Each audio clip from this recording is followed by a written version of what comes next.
안녕하세요. 원피스 도서관 원도입니다. 검은 수염의 20년간의 빌드업이 드디어 결실을 보려고 한다는 정보는 정말 충격적입니다. 오늘은 현재 해외 커뮤니티에서 논쟁이 펼쳐지고 있는 엘바프에 등장할 샹크스와 검은 수염에 대한 네타떡밥에 관해서 최신화 내용을 기반으로 분석을 해보았습니다. 끝까지 시청해주세요.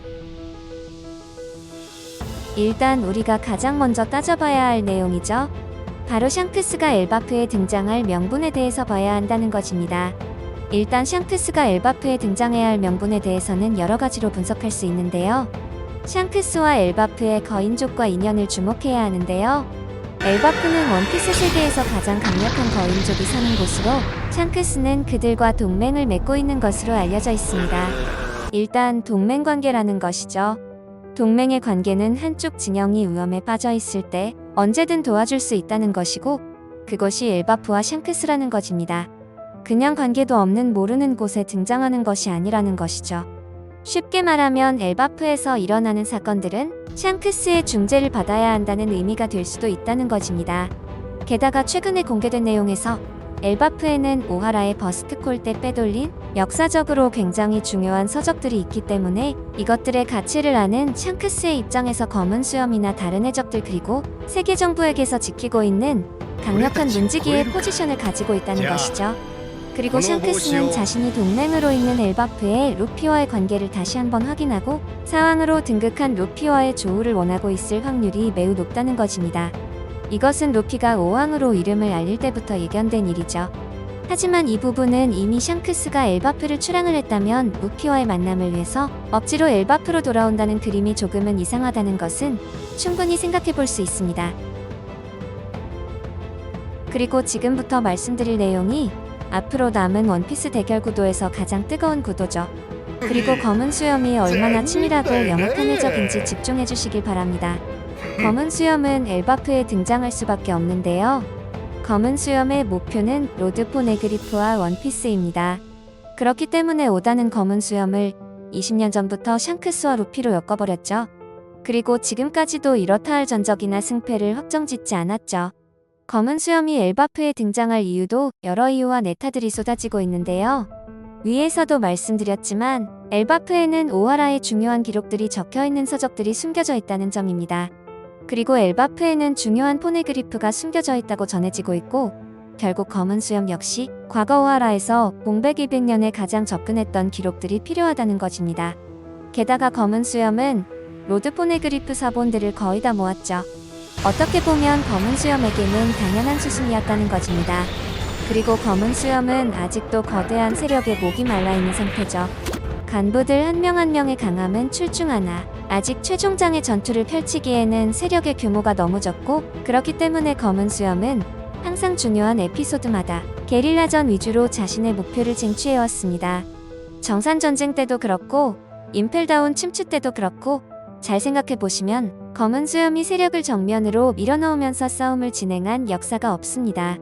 어쩌면 검은 수염 입장에서는 당연한 것이죠. 그렇기 때문에 검은 수염은 악마의 열매 사냥을 계속해서 이어가고 있었죠. 하지만 엘바프에는 미지의 힘으로 불리우는 전투민족, 거인족의 힘이 존재합니다. 엘바프는 검은 수염에게 굉장히 매력적인 장소라는 것입니다. 이제 최종장에서 남아있는 몇 안 되는 파워업의 수단으로 검은 수염은 엘바프의 힘을 통해서 자신의 세력을 강화하려는 의도가 충분하다는 것입니다. 게다가 검은 수염의 정보력이면 루피 일행들이 엘바프로 향한다는 정보까지도 충분히 입수하고 있을 확률이 매우 높은데요. 과거 와노코니 에피소드가 끝이 난 후 로드 포네그리프를 강탈하기 위해서 로우나 루피 중 한 명이라도 걸려라는 마인드로 기다렸던 치밀한 움직임이 떠오르죠. 그렇기 때문에 오다의 입장에서는 루피와 검은 수염의 대결을 엘바프에서 풀어도 나쁘지 않은 선택이라는 것입니다. 명분이 너무나도 넘치기 때문이죠. 어차피 루피의 마지막 상대는 세계정부와 이무가 될 가능성이 매우 높습니다. 최종장이 시작된 후 시간이 흐르고 있고, 오다 역시 아직 굵직한 에피소드들이 남아있기 때문에 이제는 검은 수염이나 샹크스 그리고 루피 사이에서 전투를 꺼낼 시기는 적당하다는 것이죠. 게다가 엘바프는 에그헤드보다도 더 중요한 스토리적 요충지이고, 에그헤드에서 공백 200년과 뒤의 일족에 관해서 맛보기로 풀었다면 엘바프에서는 본격적으로 공개할 가능성이 높다는 것입니다. 그렇기 때문에 오다는 엘바프에 오하라의 서적들을 배치한 것으로 생각되죠. 게다가 오다 입장에서는 검은 수염과 샹크스의 관계에 있어서 과거 떡밥들까지 청산해야 할 위치에 있습니다. 샹크스는 과거 검은 수염과 충돌했던 사건이 있었죠. 샹크스 얼굴에 있는 3개의 흉터가 바로 검은 수염에게 당한 상처라는 것입니다. 샹크스는 그때 당시 절대 방심하지 않았다고 하였고 검은 수염 티치의 진짜 무서움을 유일하게 알고 있는 해적 중 한 명일 것입니다. 그렇기 때문에 샹크스는 과거부터 지금까지 계속해서 검은 수염의 행방을 추격했고 오다는 이 사실을 실제로 최근에 공개했습니다. 키드를 격파하기 전에도 샹크스는 검은 수염의 행방을 찾고 있었다는 것이죠. 결국은 샹크스와 검은 수염은 싸울 것이고 위에서 언급한 내용대로 그 전장이 엘바프가 될 확률이 높다는 것입니다. 이제 남아있는 다른 어떤 지역보다도 엘바프가 부합되는 조건이 많다는 것이죠. 이 싸움은 2명의 사왕이 싸움을 하는 것이기 때문에 세계의 균형에 굉장히 큰 영향을 미칠 것입니다. 카이도가 루피에게 패배한 느낌과는 차원이 다르다는 것이죠. 게다가 이 2명의 전투의 결과에 대한 예측은 원피스 세계관에서 가장 예측하기 힘든 싸움으로 뽑히고 있습니다. 하지만 상성을 따져본다면 검은 수염이 굉장히 불리하다는 건데요. 이미 2부로 넘어오면서 원피스는 악마의 열매의 메타에서 패기가 전투를 좌우하는 패기 메타로 변했고 심지어 샹크스는 악마의 열매의 능력에 의존해서 전투하는 스타일이 아니기 때문에 검은 수염의 능력이 샹크스에게는 큰 영향력을 줄 수 없다는 것입니다. 하지만 스토리적으로 본다면 샹크스가 검은 수염을 이겨버리면 루피와의 구도가 망가지기 때문에 오다가 검은 수염의 승리를 선택해야 한다는 것이죠. 만약 검은 수염의 패배의 시나리오가 된다면 최종장의 그림이 상당히 애매해집니다. 샹크스가 검은 수염을 이겨버리면 결국 루피와 샹크스가 남게 되는데 샹크스가 루피와 원피스를 같이 찾는 그림이 아니면 샹크스가 흑막의 역할을 해야 하는 상황이 펼쳐진다는 것입니다. 아무리 샹크스가 루피의 조력자이고 세계의 균형을 수호하는 포지션을 가지고 있지만 그래도 이제까지 루피가 해적왕이라는 목표를 가지고 원피스를 찾기 위해 달려온 시간과 성장을 본다면 마지막은 루피가 혼자서 원피스를 찾고 해적왕이 되는 그림이 개연성 면에서 상당히 자연스럽고 우리들이 기대하는 전개라고 생각하기 때문입니다. 그렇기 때문에 검은 수염이 어떻게 샹크스를 이길 수 있을지 굉장히 궁금합니다.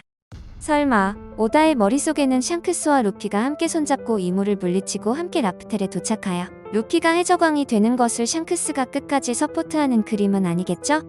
샹크스가 너무 강하기 때문에 긴장감이 상당히 떨어진다는 것입니다. 물론 오다가 이무의 강함을 말도 안 되는 초월적인 강함으로 설정한다면 또 다르겠지만 이렇게 되면 막바지 최종장에서의 파워인 플레이에 대한 논란이 또다시 일어난다는 것이죠. 다음 영상은 원피스 1130화 리뷰로 뵙겠습니다. 오늘 영상은 여기까지입니다.